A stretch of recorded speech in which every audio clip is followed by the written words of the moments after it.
So good afternoon now, everybody, as we go into the afternoon. First of all, can I just say thank you to the organisers for inviting me here today, and also congratulate you on such an excellent conference. David Wright from the UK Safer Internet Centre. The UK Safer Internet Centre is a partnership of three charities in the UK, and we're proud and privileged to be part of the European InSafe network, so if you like, representing the UK. As I said earlier on, what I'm going to talk about over the next 20 minutes or 25 minutes or so is about a journey. So one of online safety, if you like, empowering children. What's the school context in this? And what's the school journey? If we think about it as a journey, there's clearly lots and lots of, indeed thousands and thousands of steps along a long journey. So what does that journey actually look like? And what I'm going to do, we are today releasing a major report to coincide with this conference. And so we'll be able to provide some, you'll be the first people to see this data around a description of that journey. Where schools have come from, and perhaps where they may well be going to as well. Before I launch off into that, though, so to talk about some of the issues and say this is all in a school context, in an education setting context. And so thinking about the issues that schools face. So we find that they're often on the front line when it comes to online safety. So they're the ones that perhaps are discovering issues the first. They happen inside classrooms, inside playgrounds, all the time. And so what should we expect of them? How do they manage those issues? How do they safeguard their children? How do they indeed increase their resilience and improve their knowledge and empower children around online safety? And how do we get consistency? So it was a point that Michael was talking about just before the coffee break around every school is unique, and isn't that so true? So from a UK perspective, as a UK example, if you like, the landscape in terms of schools, in terms of what schools do with online safety, is very mixed. So on the one side, we have schools making headlines. So here are just kind of some headlines that we've seen over the last 12 months that really describe how schools, in some cases, are failing children. So in terms of this landscape, it's the inadequate, it's the poor side of practice. And so ones like that. So lamentable failure of school management when it came to protecting children at a particular school. But we said it is a landscape. And so on the other side of the equation is clearly schools with outstanding practice. And so then there's everything in between. Now the challenge here is how do we move schools from the left-hand side over to the right-hand side, all towards outstanding practice? How do we do that, given this, every school is has unique circumstances, unique pressures, unique staff, unique children, and so on. One of the things, and our approach, and actually Janice mentioned this earlier on as looking forward, is around self-assessment, a self-review or self-evaluation. And so we created this online tool specifically for schools in the UK around doing exactly that. So self-review with their online safety practice. Now, self-review or self-assessment may be new to some of you. So in terms of the concept, it's pretty simple. Yeah? It's pretty straightforward. So you ask a question, and then you give a mirror so that the person, the user, reading that question can then look at their own practice, can consider their own practice. And then you give some objective descriptions. So you present a scale. So you ask a question, and then present this scale. So if you like, we don't do anything, or we have poor practice on the left-hand side, through to excellent or outstanding practice on the right-hand side. And then that user can then understand where they are on that journey with that particular question, and then rate their practice. So self-review, sort of we're here, this is what we do. And so what we did was we applied this to online safety and created, if you like, 28 questions. Again, this is specifically in a school context. 28 questions around a wider online safety policy and practice, again, as Michael talked about earlier on. So through policy, through infrastructure, through education and standards. And these are the 28 questions. I'm not expecting you to read it. This is not an eye test. Here are the 28 questions that we defined as to what that context might look like. And so just some screenshots about the 360 landing page. But the important page is this one. So this is, if you like, where the question's asked. So 360 is from a UK perspective, is free for schools to use. They can log in, register. And then in this case, they're asked about their policy development. So level 5, the basic, the poor practice, if you like, we don't have any form of policy. And then level 1, or the outstanding indicator, is that we have lots of description. We have outstanding practice. And so each school can then register or can rate their own, whether in that particular, on that journey. So in this case, it's rated as number 3. The tool then also provides them with some action points about how to get to the next level. Yep, so what are these steps I need to take, albeit very small steps that will end up in where my ultimate objective. So this was launched for us in 2009 and have 4,000 schools using it. Now the other benefit for us here is that when all these ratings take place, so thousands of ratings across thousands of schools, it then presents to us and discloses to us where schools are at with their practice. Yep, so the system collects all this information and then aggregates it all together. And so it does disclose where schools are strong with, or with their strongest practice, where their weakest practice is, and indeed trends over time. And that is exactly the report that we're publishing today. And so what I'm going to do now, so it's the UK Schools Online Safety Policy and Practice Assessment 2013. And that's exactly what I'm going to run through now. This report has been authored by Professor Andy Phippen from Plymouth University. It is available online, so the URL at the bottom, swgfl.org.uk/360report 2013, is where you can actually access the report, actually together with this presentation. Don't all rush off and do that just at the moment. And so I'm going to give you an insight about, well, what does that data tell us? Indeed, what are the trends have happened over the last 4 years, and also the impact of some national policy that we've seen in the data that we're publishing. So, what does it say? Before I explain that, I'll give you some explanation about what the graph represents. So these are the 28 different questions along the bottom. And then these are the average scores for the UK based on 4,000 schools telling us, or rating their own practice. The higher the bar, the higher the blue bar, the worse the practice. The lower the bar, the better the practice. So we're looking for those indicators, the practice that is strongest, and so that's specifically around, you can't really see that blue actually, can you? So the lower bar's around, in this kind of area around filtering, and this area around policy. The higher blue bars are these two towards the right-hand side, around training, staff training, and around community engagement. And specifically, so here's the top 5 in terms of detail, the top 5 strengths of UK schools, which again I've said is filtering, if you like, so blocking, together with their policy. So we know that UK schools have good policy and good policy coverage. More interestingly, I think, for us, though, is the weaknesses. So where do we need to focus effort on in terms of supporting them?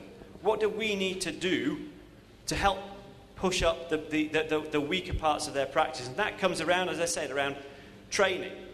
And this is perhaps, if you like, the headline for the report, is that consistently the weakest part teachers don't even have access to what is often basic online safety training. And so there's a big message that this data actually tells us. The other side of this, the weak parts are around community engagement and indeed monitoring and indeed evaluation. Looking a bit more at detail of the data, we compare primary and secondary schools. So again, the same thing applies here. So the 28 questions, each bar represents one of those particular questions. The higher the bar, the weaker the practice, the lower the bar, the better the practice. The blue bars are primary scores, the red ones are secondary. So we can then do compare and contrast about, well, what primary schools are good at and how does that contrast to secondary. So this area in the middle, there is a slight blue ring, is around technical infrastructure. So we can see that the blue bars are higher, so the primary schools are weaker in some of their technical infrastructure, their filtering aspects, if you like, password security, that sort of thing. But on the right-hand side, we can see the bars are much more evenly matched. Indeed, in some cases, secondary practice lagged behind primary. So this is all around community and indeed training. So again, I think it's particularly useful when we're thinking about, well, what can we do to help support and to drive forward standards, drive up standards and implement that and help support schools. Looking over time, we can see, so we took this data back on an average. So this is how primary schools have improved over 3 years. So we can see again across all 28 different questions, there's been great improvement. Compared to secondary, over the same time frame, we've got actually in some cases their ratings are going backwards, which is clearly cause for some concern. But there are some areas of improvement. So that's over the last 3 years. So trends over time, and this, we did this for the very first time. Is the data goes back? The system goes back to 2009, and so where schools were then compared to where they are now. And so what we did was we extracted those early adopters, the early adopters from 2010, and then charted their journey, or mapped their journey over the last 3 years. And so this graph illustrates that journey. Now, for some reason, Andy Phippen decided to turn this graph upside down. So the higher the number here, up the scale, the better. Just to confuse you. But what it illustrates is you can see the profile, and the profile doesn't really change, but the whole thing moves up. So the blue bar is their practice as of 2011, the red one from 2012, then the green one this year. So it's been improving year on year, which is, as I say, which is charting this journey, charting their progress kind of forward.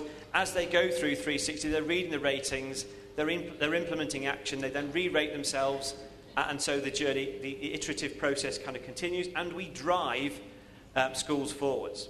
And so the most marked improvements we can kind of see here, again, around some of the technical aspects around their online safety. That's where the most impact has, or most change has taken place. And then if you take that out aspect by aspect, so this for me is actually quite important. This illustrates over 3 years what we've been able to achieve in terms of helping schools to move themselves forward. So we're talking around sort of 25%, 35% improvements over that particular period, which for us is a very satisfying result. That's the impact of something we created in 2009. Finally, I talked about some national policy. We had some national policy change from an English perspective in September 2012. So the School Inspectorate, Ofsted, started to consider internet safety as part of their school inspections. Not in every school inspection, but it was part and parcel of what sorts of questions they would ask a school.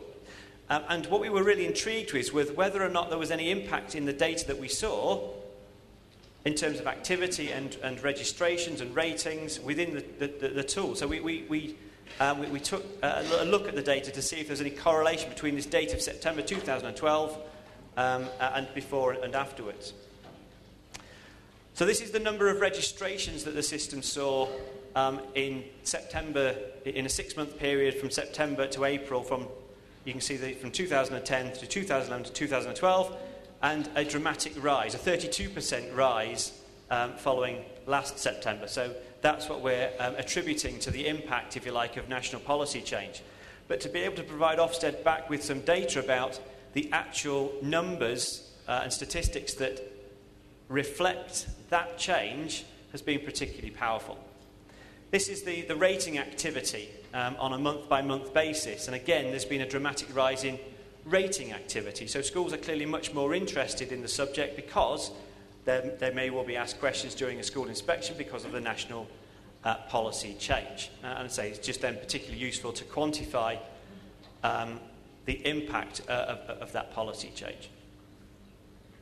And so, just finally, in summary of all this, the report, which so there is so much more detail in that report, which you are more than able to go away and digest, to read. But in terms of the tool to self-assessment and self-review, I think we conclude that it's actually been really practical in taking what are unique schools with each unique circumstances. They're each position, but actually to drive them to an objective that we want to get them to, and along the way to provide us with data to measure and to measure the impact, to understand what their strengths are, their weaknesses are, where we can add value has been particularly valuable and continues to be so. And with that, I'm done. I just wish to so there's the URL again for the report and also the presentation. Thank you very much.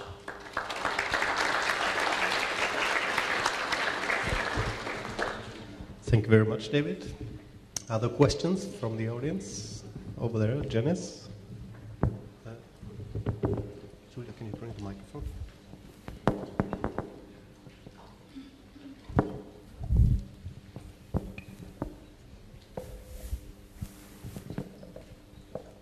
It's not a question, but actually a comment, because David and I work together and we have set up something very similar, but for all European countries at the esafetylabel.eu. So as David's is in English, we are matching up figures, we're putting these together to give us a good view across Europe. But I think for people who are from continental Europe, you may be interested in doing your self-assessment test in your own language on esafetylabel.eu and get pretty much similar things, except obviously we don't have governors and things in our schools.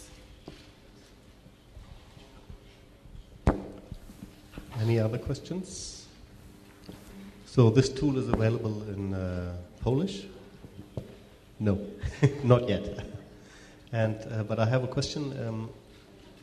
Who fills out this questionnaire? Is it the director of the school himself, or is it an external expert, or the team of the teachers? Or so a particularly good question, and one that we wanted to change. So the answer to the question in terms of who fills it out is we wanted that to be a team of people within the school. And so often we find that from a UK perspective, online safety or internet safety is just given to the ICT, to the technical staff, which we think is just the wrong place for it to be. In the same way that if someone walks into school with drugs, we don't send them to chemistry. So why do we send internet-related problems off to technical staff? So around child protection and around behaviour change. And so we advocate a whole school approach to this. And so the different parts can be delegated to different staff. to then complete, to then get a much broader support across the staff and buy-in from the staff. Okay, thank you.